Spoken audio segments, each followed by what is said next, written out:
जिसका डर था लेकिन उम्मीद नहीं थी, वो हो गया है।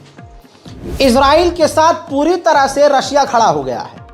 कल तक जो रूस और खुद व्लादिमीर पुतिन इजराइल के खिलाफ बयानबाजी कर रहे थे, ऐसे वक्त पलट गया, जज्बात पलट गए, साल क्या पलटा, इनके तेवर ही बदल गए। मेरे दोस्तों, इजराइल के साथ कुछ इस तरह से रशिया खड़ा हो गया कि रूस के विदेश मंत्री सरगेई लावरोव ने साफ तौर से कहा कि हमास और इजराइल की जंग ठीक वैसे है जैसे रशिया और यूक्रेन की, और हमास को, आतंकी संगठन को गाजा से ख़त्म हो जाना चाहिए।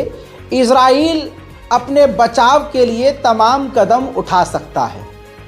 गई भैंस पानी में। सरगेई लावरोव ने कहा कि आतंकी संगठन को ख़त्म करना ज़रूरी है, यानी हमास का पूरा खतरनाक तरीके से विरोध कर दिया। साथ ही अगली जो बात कही है, सारी कहानी असली वही है।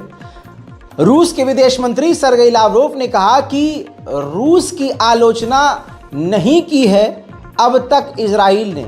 यूक्रेन पर जब हमने हमला किया तब से नेतन्याहू ने आलोचना नहीं करी है, और हमास की कैद में जो रूसी लोग फंसे हुए थे उनको निकालने में नेतन्याहू की सरकार ने हमारी मदद की है। तो ये 2-3 बातों की वजह से इजराइल का साथ देकर एक तरह से रशिया एहसान चुका रहा है। ये शायद आगे और उससे अपना काम निकलवाएगा। सरगेई लावरोव ने यह तक कह दिया कि रशिया के लोगों ने और इजराइल के लोगों ने मिलकर नाजियों का सामना किया था, और होलोकॉस्ट सर्वाइवल है ये इजराइल, और हम उसके साथ हैं। हम अपने इतिहास को नहीं भूल सकते। यानी सरगेई लावरोव ने इजराइल को और रशिया के लोगों को बिल्कुल मिला दिया। ये है रूस की औकात। रूस भी मार गया पलटी। ग्योरा इलैंड नाम का इजराइल का पूर्व सीनियर अधिकारी ऑफिशियल इजराइल के बड़े चैनल 12 पर बैठकर बोलता है कि अभी भी इतनी लंबी जंग के बाद हमास मैदान जंग में बहुत ही मजबूत है। इजराइल की सेना पूरी तरह से कमजोर पड़ी हुई है गाजा के अंदर, और उससे जीतना मुश्किल हो रहा है। देखिए, עזה יש לה נקודה חזקה ויש לה נקודה חלשה. נקודה חזקה זה המערכת הצבאית שלהם. בנו מערכת מפוארת, הם אמנם אנשים נוראים, מבחינה צבאית צריך לתת להם הערכה רבה עם כל מערכת המנהרות והיכולות האחרות. ולכן כשאנחנו נלחמים נגד האגוז הכי קשה שלהם, שזה היכולת הצבאית, והם מקווים לצבור ניצחונות עוד ועוד, זה הדרך ארוכה, קשה ולא נכונה. עכשיו, מדינת עזה, וככה נכונה לקרוא לה מהיום הראשון, נקודה החלשה שלה, אין בה שום משאבים בפנים. אין שם דלק, אין שם גז לבישול, אין שם אוכל, גם אין שם מים. המים או מסופק על ידי ישראל, או בעזרת בארות שעובדות על התפלה שמחייבת דלק. זה הנקודה החלשה. ולכן הדרך היחידה ליצור את הלחץ הכפול, היה ליצור את הלחץ הזה מההתחלה. सुन लिया दोस्तों, यहाँ मैं किसी संगठन के साथ नहीं हूँ, लेकिन दुश्मन क्या कह रहा है वो तो सुनो, कि हमास अभी भी मजबूत है।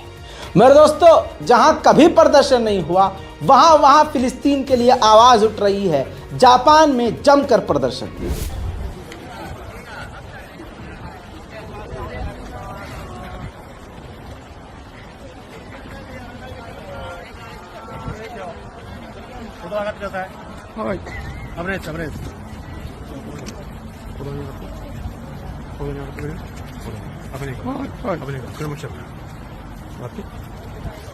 動画撮ってるだけですよ。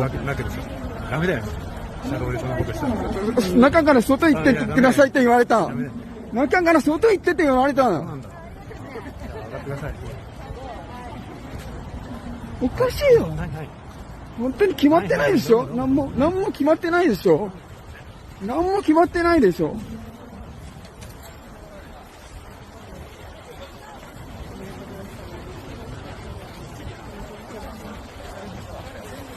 そうそう、向こうに。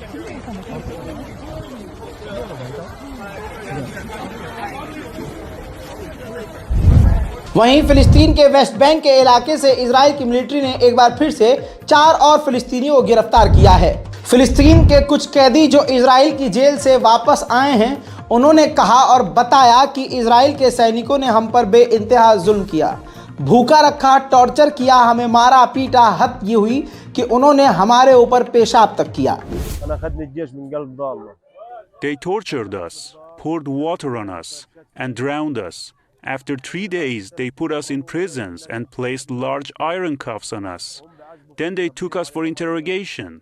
Using water, salty water, torture, they used electricity on us, put out cigarettes on our bodies. He hit me in my ribs. I couldn't move anymore. My hand here is all burnt from the excessive binding. 7 ties tightly on my hand for 3 days. As for sleeping, there was no time for sleep. Prayer was prohibited. They placed us in an area like a camp, then brought a garbage truck full of metal and filth. They carried us inside the truck. They were beating us, and anyone who raised their voice after the beating was beaten again. उधर Hamas के leader ने कहा है कि Israel को सिर्फ इतनी कामयाबी मिली है कि उसने 20,000 बच्चों और महिलाओं को गाजा के अंदर मारा है। आज भी पूरी दुनिया में अगर इंटरनेशनल फोर्स जहां भी है मिलकर आकर फिलिस्तीन को, गाजा को आज़ाद करवाना चाहती है तो हम उनका स्वागत करते हैं। आप में से हज़ारों ऐसे लोग हैं जो सोशल मीडिया पर, ट्विटर पर, फेसबुक पर, ख़ासकर इंस्टाग्राम पर जब भी कुछ पोस्ट कर रहे होंगे इजराइल के ख़िलाफ़ और फ़िलिस्तीन के समर्थन में, या मान लीजिए सिर्फ फ़िलिस्तीन के समर्थन में, तो आपकी पोस्ट को डिलीट किया जा रहा होगा, अकाउंट ब्लॉक किया जा रहा होगा। ऐसा किन किन के साथ हो रहा है नीचे कमेंट कीजिएगा ताकि कंफर्म हो जाए कि इजराइल ये कर रहा है। इजराइल के अंदर ही जो वेस्टर्न देश के मीडिया चैनल जो काम कर रहे हैं उनके ऊपर इजराइल ने आखिरकार अब पाबंदी लगा दी है। जो अंग्रेज़ी लैंग्वेज के चैनल हैं उनको नोटिस जारी कर दिया है कि हमारी परमिशन के बिना एक जुमला भी आप लिख नहीं सकते, बोल नहीं सकते और पब्लिश नहीं कर सकते। यह है इजराइल की औकात। पूरी तरह से इजराइल दुनिया के आगे आज नंगा हो गया है। उधर साउथ अफ्रीका ने इजराइल को फिर आड़े हाथ लेकर आलोचना करी है। कहा है कि ज़बरदस्ती जिस तरह से ये बमबारी करके लोगों को डरा धमका कर भगाना चाह रहा है ये सरासर गलत है और लगातार बेगुनाहों की मौत बढ़ती जा रही है। इसे बर्दाश्त करना मुश्किल है। मेरे दोस्तों, आपकी भी ज़िंदगी में ऐसे नमक हराम बहुत होंगे जो आपका खाते होंगे, आपका पहनते होंगे, लेकिन आपके ही मुंह पर थूक देते होंगे। ऐसा सिर्फ भारत में नहीं पूरी दुनिया में लोग पाए जाते हैं।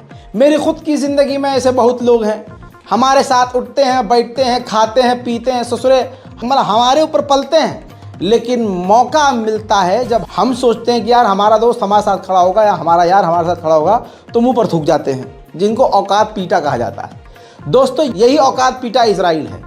अमेरिका पर पलता है, अमेरिका जो कहता है ये करता है, अमेरिका के इशारे पर नाचता भी है। लेकिन आपको बता दूं कि पैसे के बदले में पैसा, हाँ, हथियार भी अमेरिका से लेता है, डिफेंस सिस्टम अमेरिका से लेता है और हर तरह की मदद अमेरिका से, अंतर्राष्ट्रीय सपोर्ट अमेरिका से लेता है। लेकिन जब अमेरिका कुछ इससे कहता है तो यह अपनी मनमानी करता है और उल्टा अपने ही बाप पर थूक देता है। एक बार फिर से इजराइल ने आदत के मुताबिक तीसरी मर्तबा इजराइल ने अमेरिका के मुंह पर थूकते हुए इनकार कर दिया है कि हम फिलिस्तीन अथॉरिटी का पैसा रिलीज़ नहीं करेंगे, जाओ भागो यहाँ से। समझ लीजिए आप, अमेरिका ने और ख़ुद बाइडन ने कहा था कि फ़िलिस्तीन अथॉरिटी का जो टैक्स पेयर का फ़ंड आपने रोका है, इजराइल ने रोका है, वो फ़िलिस्तीन अथॉरिटी को दे दीजिए। इजराइल ने फिर मना कर दिया है। उधर अमेरिका, जर्मनी और ब्रिटेन तीनों देश के विदेश मंत्रियों ने बात करी है 2 स्टेट सॉल्यूशन की और कहा है कि यही भविष्य है। जो कहते हैं कि बायकॉट करने से कुछ नहीं होता, अजीब बहुत कुछ होता है, पेशाब निकल जाता है बड़ी बड़ी कंपनियों का। रिपोर्ट देखिए, मैकडोनाल्ड ने प्रो फिलिस्तीनी ग्रुप के ऊपर केस दर्ज कर दिया है $1.3 मिलियन का। कहा कि हमारा भारी नुकसान हुआ है और बायकॉट का ट्रेंड चलवाया गया है। हमारे ब्रांड की, हमारी कंपनी के बायकॉट की अंतर्राष्ट्रीय लेवल पर मांग की गई, जिससे लोगों ने हमारा बायकॉट किया और काफ़ी नुकसान हुआ। मेरे दोस्तों, ये मैकडोनल्ड है जो घुटने पर है, जो तड़प रहा है और अब बौखला रहा है और बौखला कर वो केस कर रहा है। इसलिए कहता हूं, अपने आप को कमजोर मत समझिए, बस उंगलियों को हिलाना है, चंद लाइन लिखनी है, जबान नहीं हिला सकते। सोशल मीडिया का जमाना है, बाइकआउट करते रहिए, लिखते रहिए, जुल्म के खिलाफ कुछ न कुछ करते रहिए। इस रिपोर्ट के बारे में अपनी राय कमेंट में जरूर लिखिए। इससे पहले जो रिपोर्ट्स अपलोड की गई हैं जाकर जरूर देखिए।